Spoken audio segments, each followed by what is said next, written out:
Kita akan masuk teman-teman sekalian hari ini insya Allah pagi ini semoga Allah berkahi hadis tentang wudu ini nomor 191 tepatnya urutan nomor 17 dari awal bab wudu kita dengan sanad sahih. Itu bunyinya dari Ali bin Abi Thalib radhiyallahu anhu bahwa Rasulullah sallallahu alaihi wasallam bersabda isbabul wudu'i fil makarih wa i'malul aqdami ila al masajid wa intidharus salati ba'da as-salah yaksilul khataya ghasla. Menyempurnakan wudu dalam kondisi yang dibenci, dalam kurung seperti musim dingin yang berat, mengayunkan kaki ke masjid dan menunggu solat setelah solat adalah mencuci bersih semua kesalahan-kesalahan. Diriwayatkan oleh Abu Ya'la Al-Bazzar dengan sanad sahih dan Al-Hakim dalam Mustadraknya, dan dia berkata sahih berdasarkan syarat Muslim. Satu lagi hadis dari baginda Nabi SAW yang patut setiap Muslim tersenyum dan gembira menerimanya. Bagaimana tidak teman-teman sekalian? Hadis ini menyebutkan lagi keutamaan wudu tentang pembersihan semua kesalahan. Anda tahu maksudnya pembersihan kesalahan? Artinya Anda tidak akan dihisap lagi oleh Allah pada hari kiamat. Apa pesan Nabi SAW? Ada 3 dalam hadis ini, ya. Yang pertama adalah menyempurnakan wudu dalam kondisi yang dibenci. Di sini dalam kurung terjemahannya langsung ditulis ya seperti musim dingin yang berat. Kalau kita kembali kepada rincian para ulama lebih lebar dan lebih banyak daripada ini tentunya, yaitu masuk dalamnya pada saat mau tidur.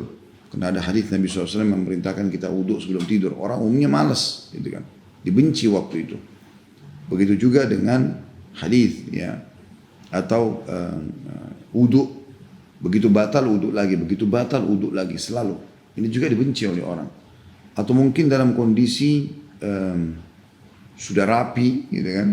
Misal orang mau keluar kerja, orang mau beraktivitas, dia sudah wudu, tapi qadarullah ma syaa fa'al, batal wudunya. Maaf, keluar angin atau dia tiba-tiba kebelet mau buang air besar, buang air kecil. Pada saat itu orang lebih banyak malas mengatakan sudahlah nanti aja saya wudu kalau mau sholat. Justru di waktu itu, ya, di waktu-waktu yang dibenci, masuk juga dalamnya sebagaimana disebutkan tadi dalam terjemahan, di musim dingin, ya, di musim dingin, orang kalau mau wudu airnya dingin kayak es. Kita sih di Indonesia alhamdulillah tidak ada ini ya, tapi saya mendatangi beberapa negara, seperti kami pada saat bimbing umrah plus Aqsa, sempat ke Jordan dan biasanya di bulan-bulan Desember saya berangkat gitu kan, ini di musim dingin. Jadi dingin sekali, kadang-kadang 4 derajat atau di bawahnya gitu. Tapi memang tentu ada juga ya yang menggunakan air hangat, tapi umumnya dingin. Nah di waktu-waktu ini berat orang untuk wudu. Tapi justru ya hadis Nabi SAW yang lain berbunyi, Inna idhamal ajri ma'idhamal bala. Sesungguhnya besarnya kadar balasan Allah itu sesuai dengan besarnya kadar perjuangan dan cobaan. Ya. Beda pahalanya. Kalau orang lagi nggak ada apa-apa, wudu saja. Umum dengan orang yang memang tadi lagi menghadapi masa-masa sebagaimana saya sudah rincikan tadi, lalu dia tetap dahulukan wudu dengan berharap meninggal dalam keadaan wudu, kalaupun ajalnya datang, kalau sholat tiba dia tinggal sholat, dia juga selalu dalam keadaan suci, ya. Karena Allah SWT menyukai orang-orang yang bersuci, gitu kan. Maka ini punya nilai plus tersendiri. Pelajaran pertama dari hadis adalah potongan ini tentunya. Menyempurnakan wudu dalam kondisi yang dibenci. Yang kedua pesan dalam hadis ini, dan ini pelajaran kedua kita ambil adalah mengayunkan kaki ke masjid. Maksudnya pergi sholat 5 waktu. Walaupun qadarallahu ma syaa fa'al. Sekarang ya, lebih baik kita sholat di rumah dalam kondisi sekarang karena ada wabah, ada uzur. Juga di zaman Nabi SAW pernah terjadi hujan lebat dan agak becek ya. Maka Nabi SAW memerintahkan Bilal untuk mengucapkan as-salatu fi rihalikum. Salatlah di tempat-tempat kalian. Dan beberapa masjid sudah mempraktikkan itu tentunya ya, termasuk di Indonesia. Jadi pada saat azan, muadzin tetap ada.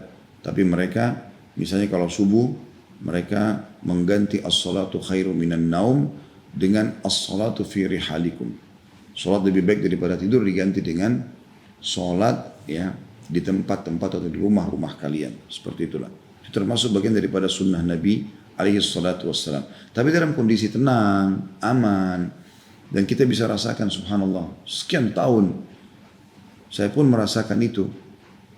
Subhanallah selama 45 tahun umur ini, semoga Allah SWT panjangkan dalam ketaatan dan kesolehan. Saya tidak pernah mendapatkan corona. Artinya kasus seperti ini, walaupun mungkin corona sudah ada kayak SARS dan yang lainnya, virus-virus, ada DBD, ada segala macam. Tapi yang seperti ini sampai membuat umroh, haji, ya ditutup sementara, masjid-masjid, sholat 5 waktu, sholat Jumat, ini luar biasa gitu ya. Dia menandakan ada sesuatu yang terjadi. Maka ini kita bicara kalau dalam kondisi seperti ini, berbeda dengan kondisi kalau kita lagi normal, nggak ada apa-apa. Ya, seperti hari-hari yang lalu dan insya Allah hari-hari yang akan datang, ya terang, benderang insya Allah kehidupan kita. Karena sebagai seorang muslim, kita yakin wabah itu sendiri dalam sebuah hadis disebutkan tidak akan bertahan di umat Islam. Ya, tidak akan bertahan di umat Islam. Artinya dia akan hilang dengan sendirinya. Sebagaimana kita tahu pernah ada wabah pes atau taun di zaman Umar bin Khattab juga hilang, gitu kan. Walaupun dia sempat menyebar dan akhirnya beberapa orang menjadi korban, tetapi ini akan hilang. Nah, pada saat nanti insya Allah sudah aman, sudah tentram, sudah nggak ada apa-apa lagi teman-teman sekalian, dan ingat ambil pelajaran dari kasus corona ini untuk mendekatkan diri kepada Allah SWT supaya nanti kalau Allah hilangkan, Anda sudah terbiasa dengan pola ketaatan ya. Sekarang sholat malam lah, sholat duha lah, berzikir lah, baca Quran lah, banyak berdoa lah. Semua itu supaya Anda nanti terbiasa pada saat lagi tidak ada masalah ya. Nah, salah satunya adalah Anda nanti ingat teman-teman sekalian perbanyak langkah menuju ke masjid. Karena langkah-langkah ini mulia sekali. Kata Nabi SAW dalam banyak hadisnya diantaranya adalah maukah kalian aku tunjukkan sesuatu yang paling cepat mengangkat derajat dan juga membersihkan dosa-dosa. Kata para sahabat tentu saja. Kata Nabi SAW, kathratul khuta ilal masajid. Memperbanyak ya langkah-langkah menuju ke masjid. Bagi Anda laki-laki jangan pernah tinggalkan masjid kecuali darurat. Ya sekarang misalnya ya apa boleh buat kita tinggalkan sementara. Tapi kalau lagi tenang, lagi aman, jangan pernah sholat di rumah kecuali sholat sunnah saja. Ya, karena Nabi SAW bersabda dalam hadis yang lain, sesungguhnya sholat seseorang itu lebih afdal di rumahnya ya, kecuali yang maktubah atau sholat wajib 5 waktu. Usahakan ke masjid. Belum lagi hadis Nabi SAW yang mulia, ya, setiap kali orang pergi ke masjid maka akan mendapatkan satu istana di surga. Dan setiap kali dia pulang dapat satu istana lagi di surga. Jadi ini kemuliaan sebenarnya. Jadi perbanyak langkah kaki menuju ke masjid. Juga ada hadis yang lain seingat saya yang berbunyi kata Nabi SAW, sungguhnya langkah-langkah kaki yang terbaik di muka bumi adalah langkah-langkah yang menuju untuk mengisi saf-saf. Ya. Jadi maju menuju ke masjid, masuk ke dalam saf salat berjamaah. Yang ketiga, ini pesan Nabi SAW dan ini pelajaran yang ketiga kita adalah menunggu salat setelah salat. Maknanya menunggu salat setelah salat adalah teman-teman, Anda duduk memang khusus untuk menunggu salat yang datang setelahnya. Misal biasanya maghrib ke isya ya. Kalau sekarang Anda kerjakan di rumah pun bagi laki-laki bisa bersama keluarga misalnya. Maghrib ke isya, Anda duduk di rumah. Anda duduk, atau kalau hari-hari lagi tenang tidak ada insya Allah corona ini sudah diangkat oleh Allah Subhanahu Wa Taala, maka di situ kita duduk daripada pulang ke rumah nanggung habis maghrib misalnya. Makanya biasanya cukup banyak para dai, para guru-guru kita mengadakan taklim antara maghrib isya ya, karena waktu yang pendek dan orang juga mudah untuk diikat menjalankan hadis Nabi SAW ini, yaitu menunggu antara sholat dengan sholat. Maka ini keutamaannya termasuk ya, nanti akan kita sebutkan di akhir hadis, dia bisa membersihkan dosa-dosa. Bisa juga makna yang lain kata sebagian ulama adalah tidak harus duduk dalam masjid, tetapi dia selalu siap siaga. Misal dia pun pulang ke rumahnya habis maghrib, tapi hatinya gelisah, selalu ingin ya berhati-hati jangan sampai luput sholat isya. Mungkin sebagian teman-teman sudah merasakan itu ya, dan kami pun pernah merasakan itu.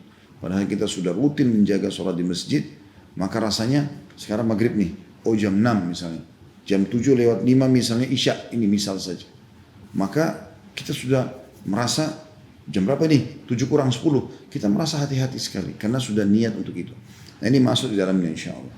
Yaitu dia terus mengikat diri antara sholat dengan sholat setelahnya. Dia gelisah kalau dia kehilangan atau dia jangan sampai kehilangan sholat berjamaah. Karena sholat itu, ya, teman-teman sekalian, tentu beda pahalanya antara orang yang mulai dari takbiratul ihram bersama imam dengan orang yang datang setelah imam baca al-fatihah, dengan orang yang datang setelah imam baca surah, dengan orang yang datang pada saat cuma dapat ruku, tidak dapat iftitah, tidak dapat al-fatihah, tidak dapat mendengarkan surah misalnya atau membaca surah. Maka ini beda pahalanya. Beda orang yang masbuk 1 rakaat, beda orang yang masbuk 2 rakaat, beda orang yang cuma dapat salam, dan beda orang yang ketinggalan jamaah pertama dan mengerjakan jamaah kedua. Makin awal waktu, maka makin besar pahalanya. Ya, makanya Nabi SAW memotivasi dalam sebuah hadis yang lain, siapa yang tidak kehilangan takbiratul ihram imam 40 hari, ya, di masjid tentunya di sini, maka dia akan selamat dari sifat kemunafikan. Keutamaan dari 3 hal ini kalau Anda jaga teman-teman sekalian, yaitu berwudu di waktu-waktu yang justru dibenci, kemudian Anda memperbanyak langkah menuju ke masjid, kemudian Anda mengikat diri antara sholat dengan sholat yang setelahnya, ya. Tentu di sini yang maksud adalah sholat wajib, ya. Maka kata Nabi SAW, yaksilul khataya gasla. Sesungguhnya semua itu betul-betul membersihkan dosa-dosa secara keseluruhan. Ya. Hadis selanjutnya 192 dan tepatnya hadis urutan nomor 18 dengan sanad sahih juga dari Abu Hurairah radhiyallahu anhu bahwa Rasulullah sallallahu alaihi wasallam bersabda, ala adullukum ala ma yamhu Allahu bihi al-khataya wa yarfa'u bihi ad-darajat. Qalu bala ya Rasulullah. Qala isbagul wudu'i ala al-makarih wa kathratul khuta ila al-masajid wa intidharu as-salati ba'da as-salah fadhalikum ar-ribat fadzalikumur ribat. Ya, jadi sebelum saya terjemahkan hadis nomor 192, ya, ini menguatkan dan merincikan lebih jauh tentang hadis nomor 191. Walaupun tadi sempat saya singgung potongan hadis ini, ya. Terjemahannya, kata Rasulullah SAW, maukah kalian untuk aku tunjukkan atau maukah kalian aku tunjukkan sesuatu yang dengannya Allah menghapus kesalahan-kesalahan dan mengangkat derajat? Mereka menjawab, para sahabat, tentu wahai utusan Allah. Beliau pun sallallahu alaihi wasallam menjawab, menyempurnakan wudu dalam keadaan yang dibenci, memperbanyak langkah ke masjid dan menunggu sholat sesudah sholat, maka itu adalah ketaatan yang terus menerus. Itu adalah ketaatan yang terus menerus. Itu adalah ketaatan yang terus menerus. Diriwayatkan oleh Malik, Muslim, Imam Malik, Imam Muslim, At-Tirmidzi, An-Nasai dan juga Ibnu Majah dengan semakna dengan ini. Kita ambil pelajaran seperti biasa teman-teman, metode yang kita gunakan dari hadis ini kita akan coba bedah beberapa poin. Yang pertama adalah metode yang digunakan Nabi SAW dengan bertanya untuk jazbul intibah. Makna jazbul intibah, menarik perhatian audiens, ya. Jadi Nabi SAW sering menggunakan metode ini, melemparkan pertanyaan dulu untuk menarik perhatian mereka supaya mereka lebih mempersiapkan kuping, hati, mata untuk mengikuti apa yang akan diinstruksikan. Itu diambil dari potongan hadis, ala adullukum ala ma yamhu Allahu bihi al-khataya wa yarfu bihi ad-darajat. Maukah kalian aku tunjukkan sesuatu yang dengannya Allah menghapus kesalahan-kesalahan dan mengangkat derajat? Mau enggak nih saya sampaikan, ya. Misalnya perusahaan yang gajinya paling besar, contoh. Mau nggak saya tunjukkan restoran yang paling enak rasanya? Jadi kayak dia bukan langsung bilang, sana ada restoran bagus loh, misal. Tuh di situ ada perusahaan tuh, ya, gajinya tinggi. Enggak, dilempar pertanyaan untuk menarik perhatian, dan ini metode yang juga cukup bagus untuk dipakai. Ya, terutama Anda kalau tidak tahu orang itu sudah paham atau tidak, ya. Seperti misalnya dalam amar ma'ruf nahi mungkar, dalam menyuruh kepada kebaikan dan melarang kemungkaran, teman-teman sekalian, kita diperintahkan dalam syariat untuk tidak tergesa-gesa memvonis orang. Karena bisa saja orang itu juga punya hujjah atau argumentasi dalam mengerjakan atau meninggalkan sesuatu. Contoh misal, kita kalau lihat ada orang tidak sholat di depan masjid misalnya, contoh, gitu kan. Kita kebetulan mampir ke masjid. Orang-orang duduk di depan masjid. Kita nggak boleh langsung memvonis, oh orang-orang ini kok depan masjid ahli neraka nih nggak sholat. Orang lagi diiqomahkan sholat. Ini termasuk cara dan metode amar ma'ruf nahi munkar yang tidak baik. Yang benar adalah Anda tanya dulu. Assalamualaikum warahmatullahi wabarakatuh. Ya. Apakah Anda Muslim? Contoh, mungkin dia non Muslim. Jadi jangan buru-buru. Atau Anda berkata, apakah Anda musafir? Atau pertanyaan yang lain misalnya, apakah Anda sudah sholat? Mungkin dia musafir, dia sudah jamak misalnya. Atau dia sudah sholat di masjid lain, kebetulan dia lewat, dia istirahat sejenak, dan masjid yang kebetulan kita ada ini agak telat sedikit. Kan gitu. Karena ada juga beberapa masjid atau musola mungkin antara azan dan iqamah pendek sekali. Ada juga masjid dan musola yang panjang. Di dekat rumah saya, seperti itu kurang lebih. Ada masjid, kalau saya mau sholat subuh, saya udah tahu. Ada masjid yang mungkin paling lama 5 menit dia, sudah iqamah. Ada yang subhanallah cuma 2 menit. Begitu muadzin sudah azan, dia sholat sunnah, habis itu dia tunggu sebentar, 1 menit dia sudah iqamah. Sudah sholat.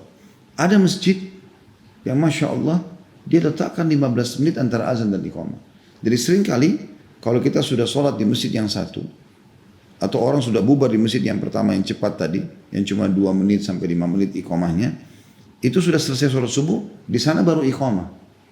Jadi kadang-kadang kalau saya keluar rumah, mungkin saya merasa diri saya, kalau saya ke sini mungkin saya bisa masbuk, maka saya ke sana bisa. Kan begitu. Bisa saja. Nah, bisa saja ada orang yang selesai sholat di sini yang masjid lebih cepat iqamahnya, kemudian dia mampir, dia istirahat sebentar di situ. Contoh saja. Ini contoh. Ya.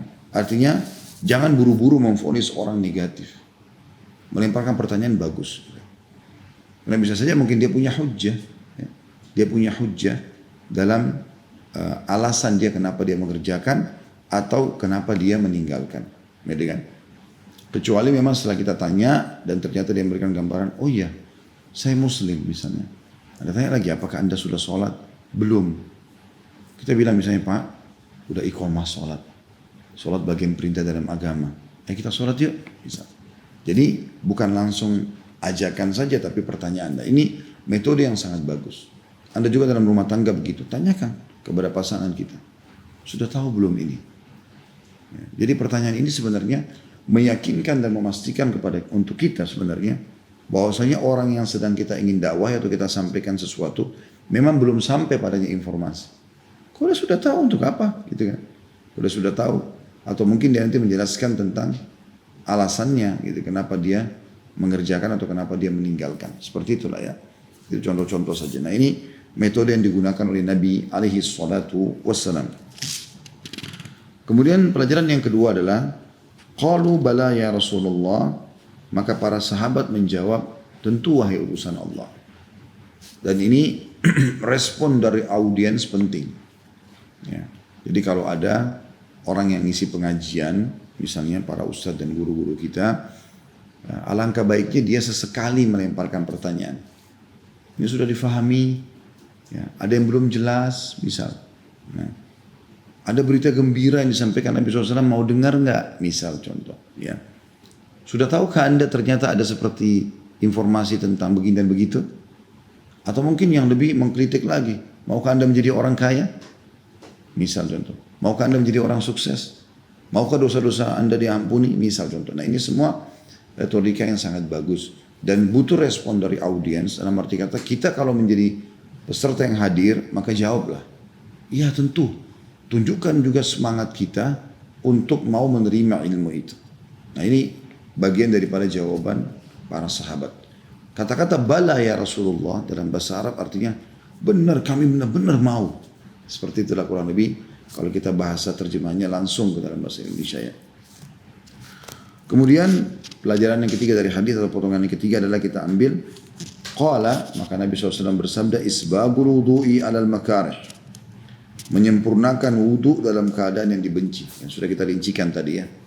Dalam kondisi musim dingin, dalam kondisi sudah rapi, ya, sudah dandan mau keluar, atau batal wudhunya, dalam kondisi mau tidur, ya, jadi sunnahkan berwudhu, ya.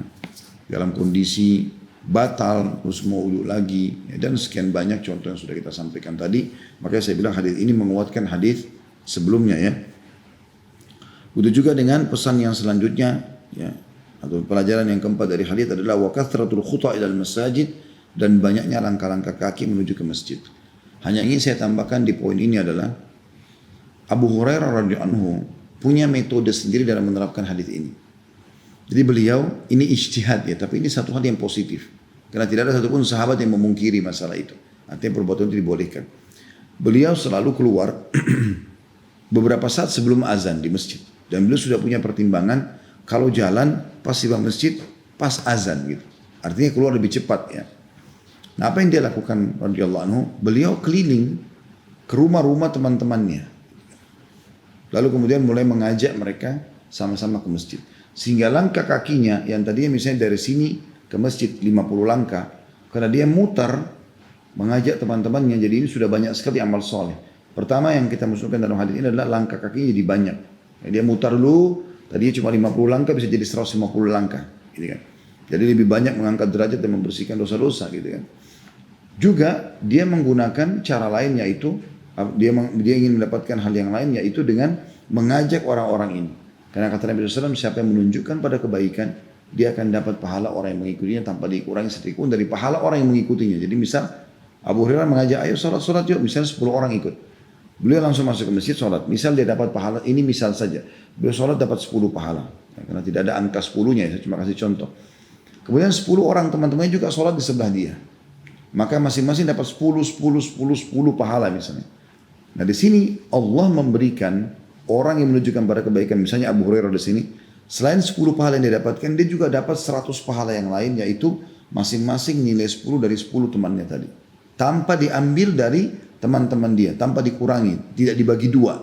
10 itu Allah kasih masing-masing semua, tapi karena Abu Hurairah mengajak, maka dia juga dikasih ya, pahala masing-masing semua itu. Makanya ulama mengatakan, imam itu panen pahala makmum, tapi muadzin panen pahala seluruh orang yang sholat, yang mendengarkan suaranya. Karena dia memanggil orang dalam kebaikan.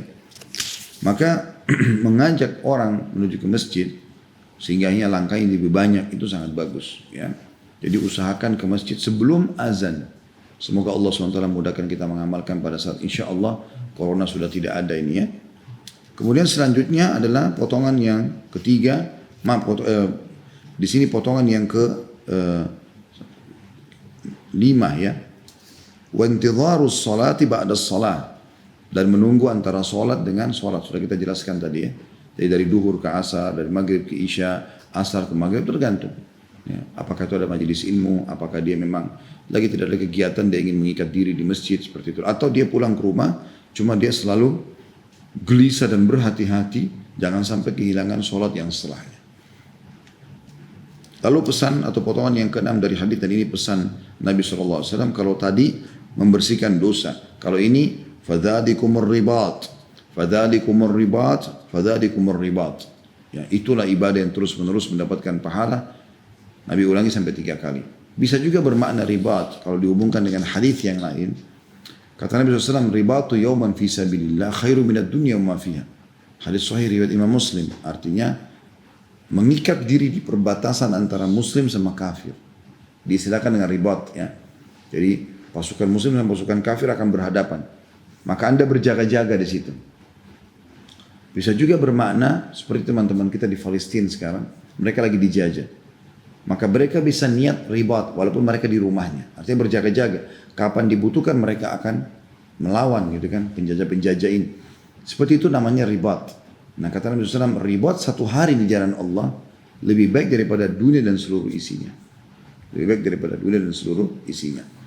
Nah artinya kita bisa mendapatkan keutamaan ini. Seperti orang kalau jihad menjaga perbatasan, kalau teman-teman menjaga 3 hal ini, yaitu uduk pada saat lagi dibenci, kemudian ya memperbanyak langkah menuju ke masjid, kemudian mengikat diri antara sholat dengan sholat, maka Nabi pastikan 3 kali itu sama dengan ribat, sama dengan ribat, sama dengan ribat, artinya seperti orang juga mengikat diri di perbatasan pada saat akan menghadapi orang-orang kafir.